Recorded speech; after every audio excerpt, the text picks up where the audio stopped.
Bismillahirrahmanirrahim. Assalamualaikum warahmatullahi wabarakatuh. Sahabat yang beriman, hari kiamat atau Yaumil Qiyamah adalah hari yang sangat dahsyat dan sulit dibayangkan oleh akal manusia. Al-Quran dan Al-Hadis menggambarkannya sebagai hari yang sangat berat, karena seseorang akan lari dari ayah dan ibunya, lari dari anak istrinya dan saudaranya. Kiamat merupakan perkara gaib yang wajib diimani setiap mukmin. Allah Ta'ala memberitahukan tanda-tandanya kepada Nabi Muhammad SAW. Pada hari itu semua amal dan perbuatan akan ditampakkan dan dihisab. Tidak ada yang selamat kecuali mereka-mereka yang dirahmati Allah Ta'ala. Dalam satu hadis disebutkan, ada 3 kelompok manusia yang tidak akan mengalami ketakutan pada hari kiamat. Dari Ibnu Umar radhiyallahu an, Rasulullah SAW bersabda, 3 orang yang tidak akan mengalami ketakutan pada hari yang sangat menakutkan dan mereka tidak akan dihisab. Mereka berada di atas tumpukan kasturi hingga selesai hisab terhadap semua manusia. 1. Seseorang yang membaca Al-Quran dan semata-mata mengharap ridho Allah, dan ia mengimani suatu kaum sedang mereka menyukainya. 2. Da'i yang mengajak sholat semata-mata mengharap ridho Allah Ta'ala. 3. Orang yang menjaga hubungan baik antara ia dengan tuannya dan antara ia dengan bawahannya. Hadis riwayat Tabrani. Jika ada sesuatu yang dapat membuat kita tenang dari dahsyatnya hari kiamat, maka hal itu lebih berharga daripada berjuta-juta kenikmatan dan kesenangan di dunia. Sungguh celaka dan merugi orang-orang yang mengira bahwa membaca Al-Quran adalah perbuatan sia-sia dan membuang-buang waktu. Dari Ibnu Abbas radhiyallahu an, ketika malaikat Jibril mengabarkan kepada Nabi bahwa akan terjadi banyak fitnah, beliau bertanya, "Apakah jalan keluar darinya, wahai Jibril?" Jawab Jibril, "Kitabullah." Pesan yang bisa dipetik dari hadis tadi bahwa Al-Quran merupakan sumber keselamatan dan syafaat atau pembelaan bagi para pembacanya di hari kiamat. Mengamalkan isi Al-Quran akan menjauhkan kita dari fitnah, dan keberkahan dari membacanya dapat menyelamatkan seseorang dari segala fitnah.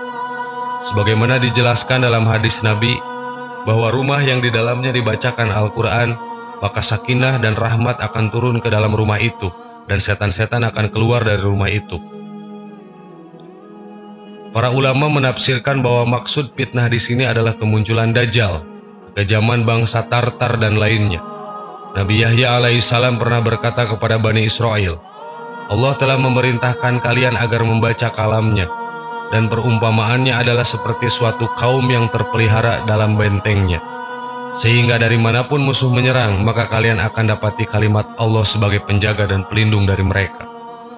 Maulana Muhammad Zakaria Al-Khandalawi dalam kitabnya yang berjudul Padilah Amal menerangkan, adakah seorang muslim yang tidak menyadari, bahkan tidak memikirkan tentang kehebatan, kesedihan, kengerian, bencana dan kesusahan hari kiamat?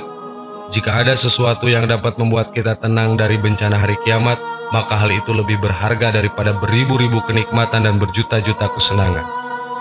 Sungguh ia telah mendapatkan kebahagiaan yang sangat besar apabila ketenangan itu ditambah dengan kegembiraan dan kesenangan, kata Maulana Zakaria.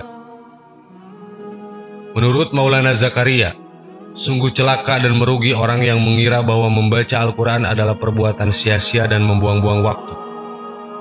Tertulis dalam Mu'jimah Al-Kabir bahwa perawi pertama dalam hadis tadi ialah Abdullah bin Umar radhiyallahu anhu yang ia mengatakan, apabila aku tidak mendengar hadis ini dari Rasulullah SAW sekali lagi,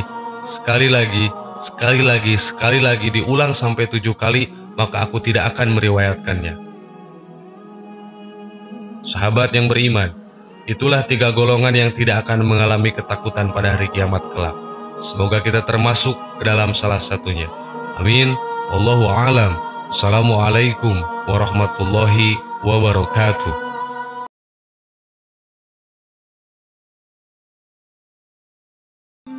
Bismillahirrahmanirrahim. Assalamualaikum warahmatullahi wabarakatuh. Sahabat yang beriman, mata adalah jendela hati. Air mata yang tergenang di pelupuk mata lalu kemudian tumpah mengalir membasahi pipi adalah merupakan ekspresi dari luapan dari isi hati yang tak tertahankan. Sehingga dengan begitu apa yang menjadi beban hati seakan telah tumpah dan tersalurkan. Ketika kita bersedih, Bisa jadi kesedihan itu mengalir lalu tumpah melalui air mata. Begitu juga di saat gembira, di saat mengalami ketidakberdayaan, di saat dilanda kerinduan karena cinta yang amat sangat, dan di saat dilanda ketakutan yang sangat mencekam. Oleh sebab itu, air mata ada kalanya air mata cinta, air mata kerinduan, air mata kedukaan, air mata kepalsuan. Ada juga air mata yang tumpah karena takut kepada Allah Subhanahu wa Ta'ala. Lalu air mata manakah yang bisa membebaskan dari api neraka? Untuk mendapatkan jawaban ini, perhatikan beberapa riwayat berikut. Rasulullah SAW bersabda, "Tidak akan masuk ke dalam api neraka seseorang yang menangis karena takut kepada Allah hingga air susu ibu yang sudah diminum oleh anaknya kembali ke tempat asalnya." Hadis riwayat At-Tirmidzi.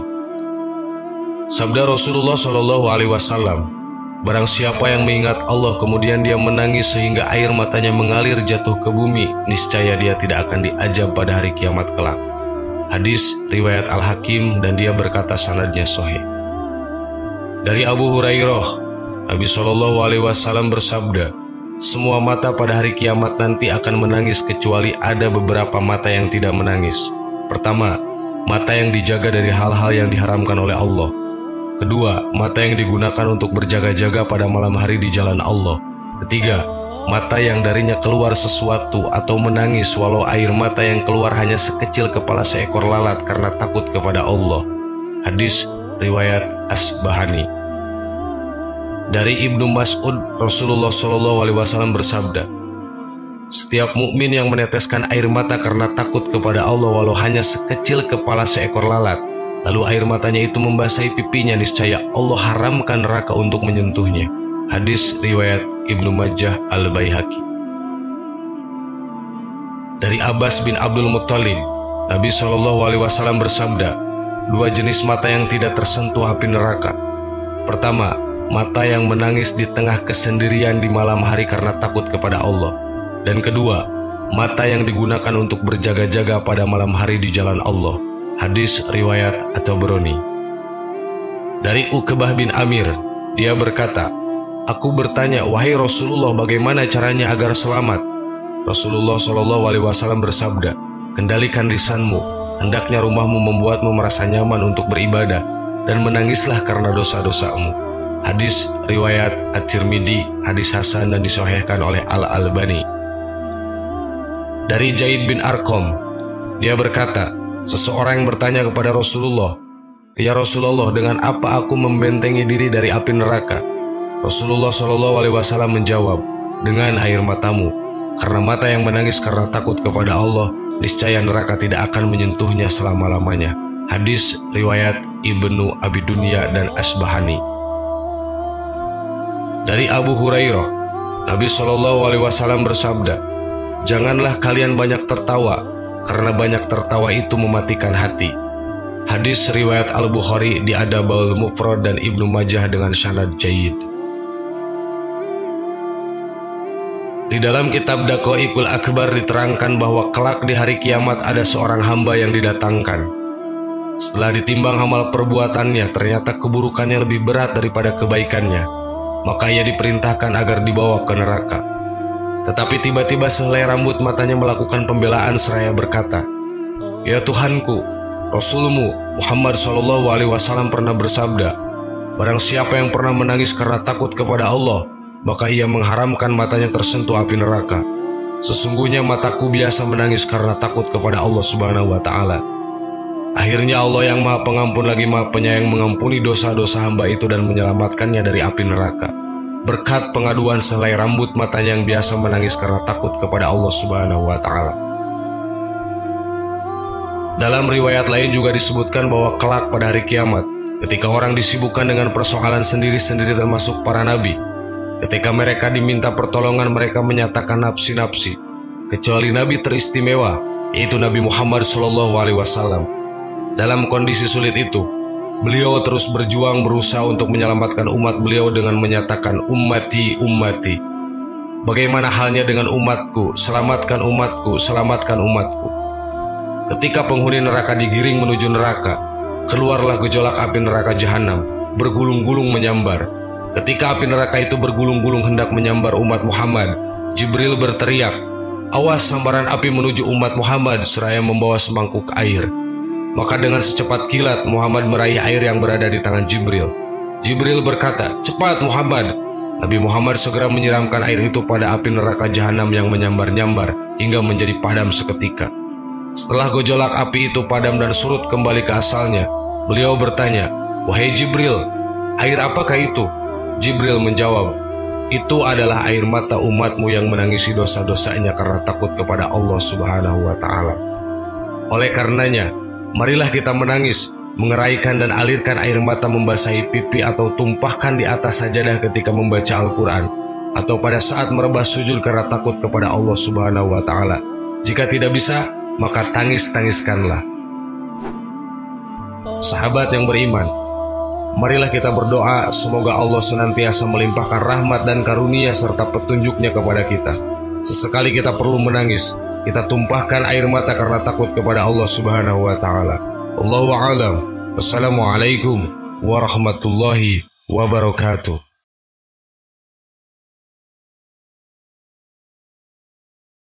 Subhanallah walhamdulillah wa la ilaha illallah wallahu akbar. Subhanallah